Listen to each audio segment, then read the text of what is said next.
Khusus masalah kerja di tempat riba ini teman-teman sekalian.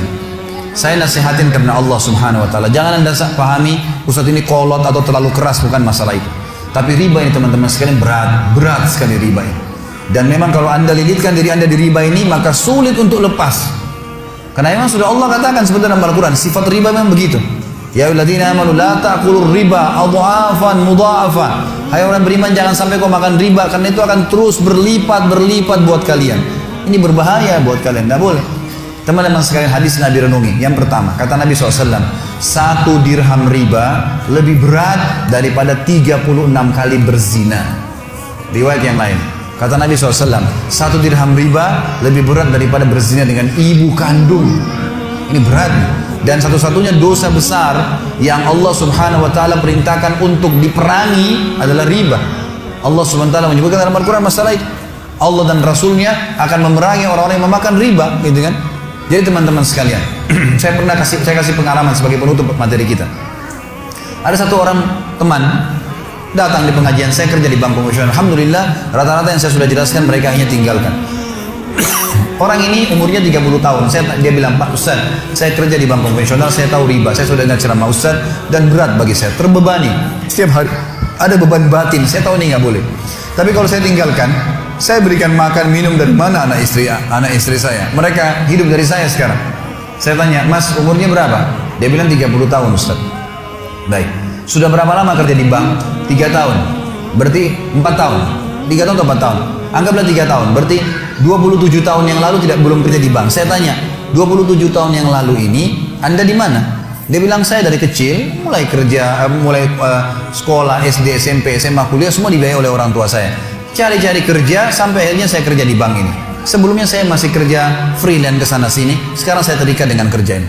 Saya bilang, Mas, selama 27 tahun ini Mas makannya dari mana? Minum dari mana? Dari orang tua saya. Pernah berpikir pada saat itu makan minum dari mana? Dia bilang, kalau mayoritas waktu sih tidak. Baik, coba kita rentet sejarahnya. Dari mulai umur Mas masih 0, saya bilang, di rahim ibu. Pertama ditiupkan ruh oleh Allah SWT melalui malaikat di umur 4 bulan di rahim ibu. Sampai 9 bulan di rahim ibu, dalam kantong, cuman tahu berenang, terendam di situ, dalam air bisa hidup. Ibu kita setengah mati, minum, makan, susu yang ada asam folatnya lah, inilah, itulah. Sudah luar biasa makan dan minum. Kemudian kita cuma tahu ditransfer melalui plasenta, saripatinya, hidup. Tidak pernah berpikir makan waktu itu kan? Tidak pernah berpikir minum dari mana? Iya benar Ustaz. Baik, waktu lahir. Waktu kita masih SD, masih kecil, anak-anak SD, SMA, masih sampai SMP, sampai SMA pun, kadang-kadang masih kuliah. Kalau dia masih bergantung pada orang tuanya, masih minta, ayah, ibu beliin, ayah, ibu beliin. Kadang-kadang marah kalau orang tuanya nggak beliin, tidak mau tahu dari mana uangnya. Pernah nggak berpikir waktu itu dari mana uangnya? Tidak pernah berpikir. Anak-anak cuma nangis, beliin permen, dah dibeliin, beliin es krim, dah dibeliin, nangis. Gitu kan? Baik, kita selalu dibelikan. Dari mana semua uang itu? Secara mata, kasat mata manusia, orang tua kita yang punya, tapi sebenarnya itu rezeki yang Allah sudah berikan kepada kita. Sudah tercatat itu rezeki buat kita. Masa Mas, 27 tahun kehidupan Anda dijamin sama Allah, makan, minum, tidur, bernafas, enak. Ya, waktu itu belum ada kerjaan, ya, tapi hidup. Sekarang 3 tahun kerja di sesuatu yang haram, lalu Mas ketakutan setelah jadi sarjana. Enggak connect secara rasional, enggak connect gitu. Mestinya kita berpikir secara sehat. Dan ingat, saya ingatkan kepada dia dan kepada teman yang bertanya juga dan seluruh muslimin yang masih terikat dengan masalah haram ini. Teman-teman sekalian, ada ayat Allah yang berbunyi, A'udzubillahi minasyaitonirrajim, Innallaha la yughayyiru ma biqaumin hatta yughayyiru ma bi anfusihim. Allah tidak akan mengubah nasib satu kaum sampai mereka mengubah nasibnya sendiri. Kalau Anda bilang, saya kalau keluar saya mau berikan makan apa, berarti sama saja Anda bilang saya nggak mau keluar, gitu kan?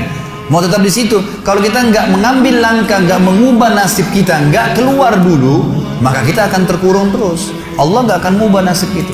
Harus keluar dulu, baru Allah ubah nasibnya. Memang begitu. Dan banyak orang yang lakukan akhirnya berubah nasibnya karena mereka mendobrak itu. Teman-teman, ada sebuah kaidah hidup. Ini pegangi. Jangan kurung diri kita di bingkai kehidupan yang kita buat sendiri. Misal gini, saya kalau tidak minum kopi pagi hari kepala saya pusing. Misal, ada orang bilang begini, kalau pagi hari nggak ada kopi pusing nggak kira-kira? Pusing. Karena dia sudah sugesti dirinya, kalau nggak ada kopi kepala saya pusing. Teman-teman yang masih merokok, coba tanya, kenapa Anda merokok? Saya kalau tidak merokok tidak bisa berpikir. Tidak merokok saya tidak percaya diri. dia gantung kepercayaan dirinya pada batang rokok itu. Sehingga kalau dia tidak merokok, betul-betul tidak bisa berpikir. Kalau nggak ada kopi, betul-betul bisa pusing. Padahal sebenarnya kalau ada air putih, ada susu, minum saja, gitu kan? Nggak ada rokok pun bisa hidup, bisa berpikir. Ini namanya bingkai kehidupan. Kalau bahasa saya, itu biasanya kita kurung di situ, berputar-putar di situ, kita nggak mau keluar. Padahal kalau kita keluar dari bingkai itu, teman-teman sekalian, kolam yang sedang kita tenggelam di dalam, kita keluar, bumi ini masih luas, dan kita punya banyak peluang, jutaan peluang di depan mata kita. Saya masuk di Gramedia, saya temukan satu counter, ada khusus untuk buku-buku investasi. Itu ada tulisan buku-buku bagus, kreatif sekali. Tulisannya itu memulai usaha dengan modal 5 juta. Ada buku memulai usaha dengan modal 10 juta, 20 juta, 15 juta, 20 juta, per 5 juta tuh naik. Ada buku harganya cuma 20.000, bisa dibaca. Kreatif, coba kembangin, bisa. Tapi Allah tidak akan mengubah nasib kita kalau kita tidak mengubahnya, teman. Harus mengubah dulu, gitu kan? Keluar dulu. Kaki kita kena lumpur, jangan bilang saya mau bersihin di atas lumpur, susah. Lumpurnya ada, keluar dulu baru bersihin kakinya, maka jadi bersih kaki itu, gitu kan? Tapi kalau dalam lumpur kita siram airnya percuma, gitu kan? Lumpurnya tetap ada, maka harus keluar dulu memang. Dengan keyakinan sebuah hadis sebagai penutup. Kata Nabi SAW, "Man taraka syai'an lillah abdalahu khairan min." Siapa yang meninggalkan sesuatu niat ikhlas karena Allah, Allah akan gantikan yang lebih baik. Untuk orang tua Anda, nasihatin baik-baik. Dan ada hadis Nabi yang berbunyi, tidak ada ketaatan pada makhluk yang berbuat maksiat kepada Khalik. Orang tua kita kalau larang kita pindah dari bank konvensional, ini riba, haram, nggak boleh dipatuhi orang tua, gitu kan?